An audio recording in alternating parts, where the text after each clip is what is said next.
సహజం, రాజకీయాల్లో గెలుపులు ఉంటాయి, ఓటములు ఉంటాయి, ప్రభుత్వాల మార్పిళ్ళు ఉంటాయి, జరుగుతాయి. కానీ ఎంత తెలివి తక్కువ దద్దమ్మ ప్రభుత్వం వచ్చినా, నెక్స్ట్ సక్సెసివ్ గవర్నమెంట్ ఎవరు వచ్చినా రాష్ట్ర ప్రయోజనం కదా ఒక ప్రాజెక్ట్ అంటే. ప్రజలకు నీళ్ళు వచ్చేది కదా, ప్రజలు బ్రతికేది కదా, దాన్ని కొనసాగిస్తారు. ఇప్పుడు ఒక్క తట్టెడు మట్టి కూడా తీయలేదండి. మా గవర్నమెంట్ పోయిన తర్వాత పాలమూరు ఎత్తిపోతల పథకంలో ఒక తట్టెడు మట్టి కనీసం నేను తీయలే. మరి దాన్ని ఎందుకు అబాండన్ చేసినరో, దాని వెనక ఏం ఉద్దేశం ఉందో, ఇంత నిష్క్రియాపరత్వం ఏంది, ఇంత దారుణమైంది. 2 నెట్ సంవత్సరాలు గడిచిపోయినాయి. ఇప్పుడు మేము గమనిస్తున్నాం. మధ్యలో ఏమైంది, కేంద్ర ప్రభుత్వంతో తమాషా. బీజేపీ మొదటి నుంచి మాకు తెలంగాణకు శని అయింది. అది కేంద్ర ప్రభుత్వం ప్రతిదాన్ని వ్యతిరేకించడమే.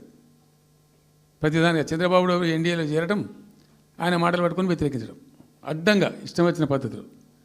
మేము బాగా కొట్టాను. మేము ఉన్న రోజులు అనేకమైనటువంటి పోరాటాలు చేసి దాన్ని ఎప్పటికప్పుడు సాధించుకున్నాం. అనుమతులు కానీ ఇంకోటి కానీ మొత్తం 9-10 అవసరం పడతాయి. అందులో 6 అనుమతులు ఆల్రెడీ వచ్చేసినాయి. మెయిన్ ఎన్విరాన్మెంట్ అసెస్మెంట్ కమిటీది అదే మెయిన్ అసలు ప్రాజెక్టుకు లైఫ్ లైన్. దాని మొత్తం అనుమతులు వచ్చేసినాయి. దాని తర్వాత మిగిలిన అనుమతులన్నీ లాంఛనమే, ఇక ఇచ్చేయాల్సిందే. అది ఇచ్చిందంటే అటువంటి అతి ముఖ్యమైనటువంటి అనుమతి కూడా తెచ్చినాం.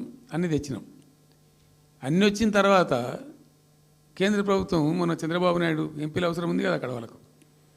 ఇప్పుడు ఇద్దరు ఎంపీలు అవసరం కదా, నితీష్ కుమార్, చంద్రబాబు నాయుడు. దానికోసం బీజేపీ ఎంతకైనా దిగజారుతుంది. ఆడ ప్రభుత్వం నిలబెట్టుకోవాలి కాబట్టి ఎంతకైనా దిగజారి ఆయన మాట పట్టుకొని డిపిఆర్ను వాపసు పంపించారండి. మేము ఉన్న రోజులు రాలే డిపిఆర్ వాపసు. అనుమతులు తెచ్చిన ఉల్టా మేము. ఇంకా డిపిఆర్ వాపసు వస్తే భూమి ఆకాశం ఒకటి చేయాలా రాష్ట్ర ప్రభుత్వం? ఎంత లొల్లి చేయాలా, ఎంత హడావుడి చేయాలా?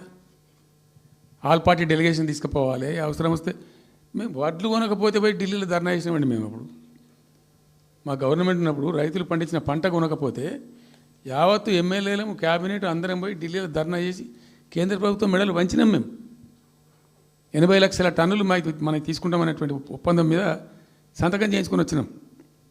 వడ్లు కొనిపించినాం ఎఫ్సిఐతోని. మామూలు వడ్లు కొనకపోతేనే మేము అంత అడావుడి చేసిపోయినాము.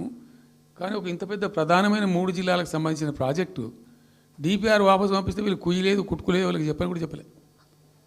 తెలియదు ఎవరికి బయట. జస్ట్ దేవర్ ఇంకా బాధాకరమైన అంశం ఏంటంటే